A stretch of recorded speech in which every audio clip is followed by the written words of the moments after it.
Hey you guys, I'm here to talk about Love and Hip Hop Hollywood Season 3, Episode 5. It started off with Lyrica and A1's mom still arguing over not being part of the family, her not moving out, just dumb arguing. So they end up separating and leaving. A1 is pissed off, but he had, an agenda for this whole little sit down. So he did what he had to do. He sat down with Lyrica and talked to her and let her know that he was pissed, but it was something else he wanted to do. And he gives her the upgrade to her engagement ring. He was like, we've been engaged for a year, and he doesn't understand why they not married or anything, so he want to push this forward. She feeling some kind of way, but once she saw that ring, I think it went all the way out the door, the window, over the carpet, all that. She was so excited, and he had good taste. I wasn't mad. Like, that ring was popping. So yeah, that was that. Tiara and Shandy is in the studio. Shandy is singing in the studio. She don't sound bad at all. And she's after she come out the booth, they talked about, her music and stuff like that, but they also talked about Kaisha. Kaisha has been stalking her on Instagram, leaving her messages on her Instagram, all up in the DMs, all type of stuff. And I'm sitting there like, your fight is not with his wife. Your fight is with Willie, not his wife. Okay, yeah, she popped off on you or whatever, but girl, Kaisha rubbed me the wrong way. They both rubbed me the wrong way because they both stupid over a dude. Dumb. So she lets Tiara know that Kaisha wrote this diss track about her since she never wants to respond to her. Then she wrote this diss track. Then they started back talking about the music and how she wants to get back out there. And Tiara was telling her to focus on her and stuff like that. So she was telling her how she's going to do this open mic night in LA. So that was cool. Nikki and Rose is kissing every damn where. She walks her to the car. Next thing you know, she puts back on her bracelet that Safari gave her. Go to Safari, then she swap and spit with him. I'm like, so y'all just going to keep showing us how STDs are transferred, right? I understand how she feels as far as, she's single and she just dating. But you look bad. You look nasty as a woman. So ain't nothing cute about this. I don't give a fuck which way Nikki try to spin this. Bitch, you look nasty.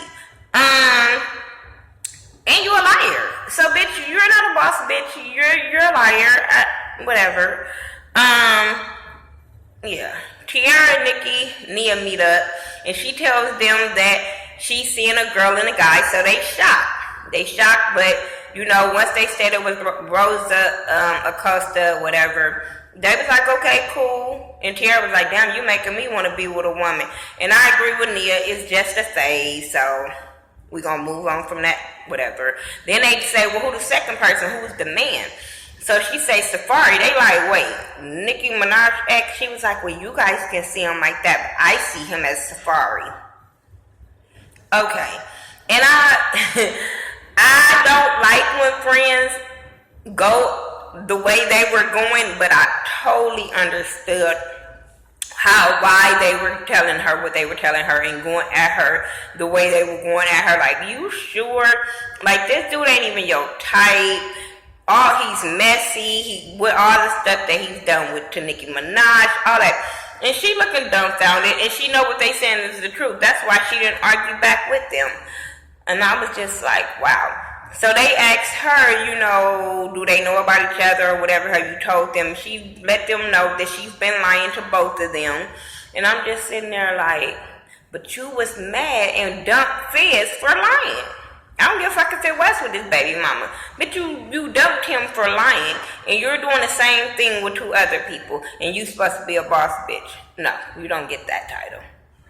A1 and Lyrica, Brandy and Ray J go skating. They're having a nice time. They sit down, and they start talking about the mama drama and the engagement and stuff like that.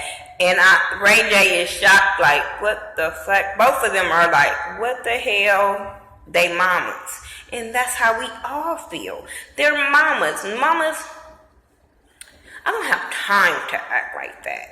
Unless it has something to do with me protecting my child, I don't have time to act like that. And Lyrica Mama is not protecting her child, so whatever. Anyway, A1 wants to elope. So now he got to, put it up in Lyrica's ear and talk her into eloping. And I'm with Ray J. It's about y'all. It's not about the family. Like, you ain't got time. That's when marriages don't last. When you worried about what your family think about how y'all get married, how y'all gonna be fucking divorced. That's what's gonna happen. Shandy at open mic night. She's singing her song. The crowd is feeling her song. Yada, yada, yada. Okay, cool. She didn't do bad whatsoever. Then Tiara's telling her, to stay focused, keep doing her thing, yada, yada, yada. Then the host introduced a girl from Chicago, Kaisha. He called her something else, but I was like K-Red or something. I said, huh? I was with Shonda like, bitch, you are a stalker. And she said that she seen Shonda posted on Instagram. So, bitch, you are a stalker. I don't give a fuck if it is open mic. She was like, well, since Shonda don't want to listen to me, then I'm going to make her hear it in this diss track that I did. And so she started rapping or whatever. Cool. Okay, fine and dandy, whatever. This is where, to me, Shonda went wrong. Let the girl perform. Let her do her song. Whatever. She didn't disrespect you as far as your performance, so I do feel like you were wrong for even, before the girl started, you booed her. You know what I'm saying? Before she even said she knew you, you were booing her. The whole time she's performing, you're booing her. So, bitch, I would have hit you too. I'm sorry. Yeah, we have our differences. Yeah, I feel some kind of way. But if I wanted problems with you when they introduced you and you walked out, I would have ran up on you. Or I would have ran up on you after you finish your performance. But Shandy, that was so unprofessional of you. Because to me, if I was a business owner at that place, I would be like, oh no, you can't come back. You're very unprofessional. You're disrespectful to the other artists. I don't give a fuck if you like her or not. That's disrespectful. And this wasn't no just backyard barbecue type bullshit. You guys were there at a professional setting trying to sing y'all song and get recognized. And you took that opportunity away from your own self because now they only know you as a bitch that got their wig snatched off. Because that girl snatched you the fuck up. I don't know if security was helping her snatch you, but that girl snatched your wig off real fucking quick, so that shit wasn't secure. That's why I'll be like, bitch, if you got a weave or a wig, I suggest you not fight if that shit not secure. Because, bitch, I bet everybody was on Snapchat that night. Snapchat, Instagram, Facebook Live. Bitch, you got your wig snatched after you finish singing. But they not gonna know nothing about your singing. All they gonna remember is you got your wig snatched. Anyway, that shit was stupid. The shit with Tiara trying to jump in. At first I was like, bitch, that's not your fight. But if I'm sitting with my homegirl and a bitch come over and swing and snatch my homegirl up, I wouldn't have no choice but to jump in. But I ain't with the jumping shit. That's they fight. Hey, whatever.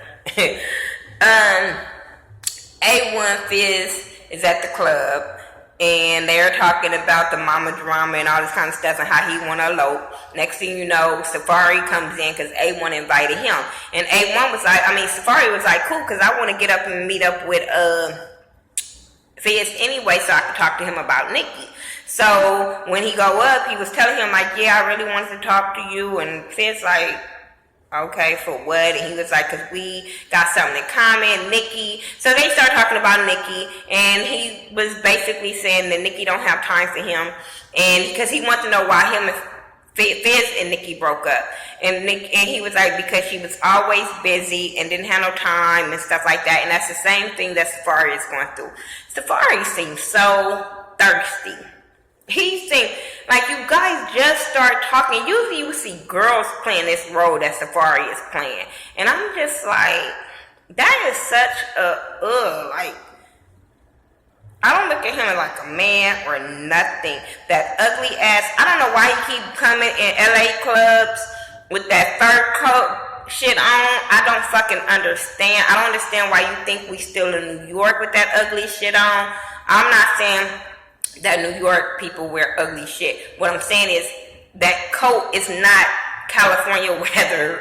No, not at all. I don't give a fuck what time of they was filming. Not at all. But yeah, he a thirst bucket, and that's what he gonna fucking get. Whatever. She might have a new boo, so he got to figure that shit out. Lyrica Mama performing at a club, and she can actually sing. I can't even knock her as far as the mamas trying to sing on Love and Hip Hop. I ain't mad at that one. You know, Jim Jones' mama sung or rapped. Mama D. I'm just saying, so Lyrica Mama performing, I was like, I'm here for it compared to all other mamas. No shade to Mama D, because I like Mama D. I just accept Mama D for who the hell she is. So, you know what I'm saying? But Lyrica Mama seemed like she really has talent. And after her performance, they sat down and basically talked about the wedding and the drama and how Lyrica don't want to have a wedding with the drama. You know what I'm saying?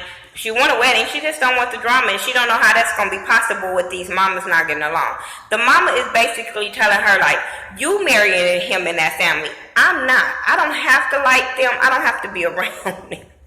But Lyrica feel like everybody needs to be cool because they're going to be married, and at family functions, she don't want no fighting at weddings. She don't want no fighting, so she want everybody to get along.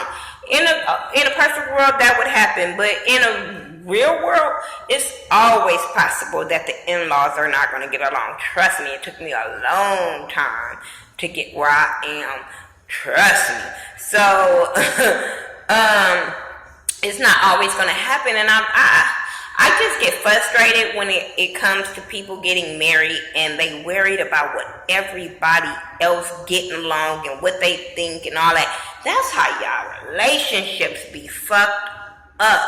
And to me, well, I'll get into it. I'll say what I'm going to say. Moving on. Willie and singing in the studio, and Shonda is somewhere writing a letter. Next thing you know, really, somebody dropped the letter. I don't care.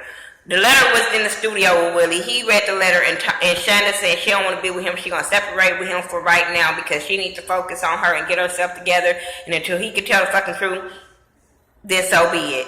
Okay, fine and dandy. Whatever. He was even writing a song about what was going on. I was like, but you couldn't tell her what was going on, but now you're going to try to make money off the song? Shut that shit down. Nikki is at a photo shoot. Safari come in there jealous than a motherfucker, hating on the dudes that's taking the pictures. And he come in there with an attitude, and she like, why you got an attitude? And he tells her, like, you never have time for me. You never busy. Answer your phone, your text, whatever. You always busy, and we supposed to be building a relationship. And she turned that shit all the way around on him. She turned it all the way around on him and kept lying. She was like, that's your insecurities. And this is why men don't trust women now. Because she lied to him with a straight fucking face and made him feel like shit. Made him feel like he was doing something wrong. Told him that until he step up and do what he gotta do as a man, like, she ain't gotta explain herself to him. That was basically what she was saying to him, and I was like, damn. She really just turned that around on him. And I didn't look on social media last night, but I'm quite sure all kind of dudes were saying, this is why we don't trust bitches. This is just why. And I was like, I can see that. Because she flipped that. She flipped that. But which I can't be mad because dudes do it all the time. We catch y'all it. Well, not me, because telling y'all, I'll be a bitch on Wentworth, Orange is the New Black. I don't know. But girls catches guys all the time, and they flip it and turn it around on them and make them feel like they insecure and wrong and all that shit. So Nikki just did that same shit to Safari. He was talking about to Fizz and him, I'm a lover boy, and no, you are a fucking simp. You are thirst. You are whatever. A1 and Lyrica go to this wedding chapel in Lancaster, looking like it was like in the Mexico desert, but it was really in Lancaster. Same thing, different locations. I'm just saying. To go elope. He ended up talking her into it, but she kind of scared about going because she really wanted her parents there. Her mama is traditional. Her grandfather, I think she said, was a pastor. So it's hard for her to be going to do this without her family there, but she loves her man, so she gonna do what she gotta do. The only problem I had with what he had on, A1, for real, that sheep ass coat, it looked like a sheep coat. In a hot ass California. Then he take that off, open the trunk, and put on a blazer with some joggers. I said, did this look like sweatpants? But you bought her that bomb ass ring though. You couldn't have the ring and I know the church had a bathroom. For that reason alone, I would have been like, we gotta wait. You ain't ready. But then at the same time, what I was gonna say about them, as far as she was crying and she didn't know she wanted to do it, but he had to let her know, like, this is me and you, we gonna do this, or you know what I'm saying, I'm here for you, I love you, yada, yada, yada. And the way he was talking to her, he really loves her, he really wants to, I think he really want to be with her, he really want to marry her.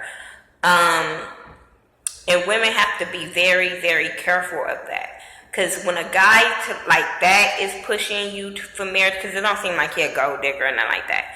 But a guy that seems like he loves her and wants to be with her and he wants to marry her, if you're not jumping on that, you're going to lose your man.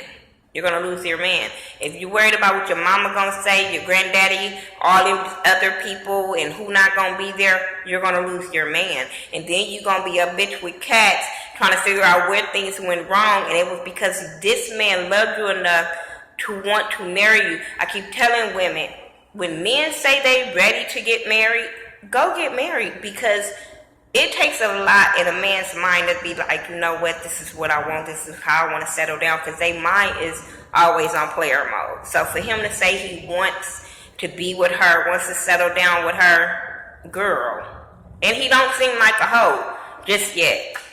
Let me not, because you know, love and hip-hop, you think they a good couple, and then next thing you know, they be divorced.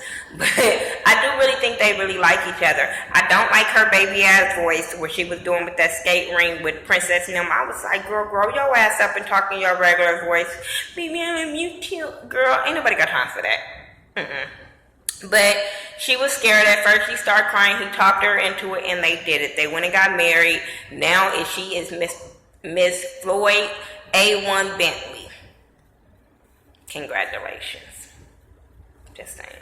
That's my review for Love and Hip Hop Hollywood. It's hot as hell, so I gotta go cut my hair on. And I'll talk to y'all. Make sure you guys follow me on all social media sites by Thaghettoview, THA, not THE. And I'll talk to you guys in the next video. Peace.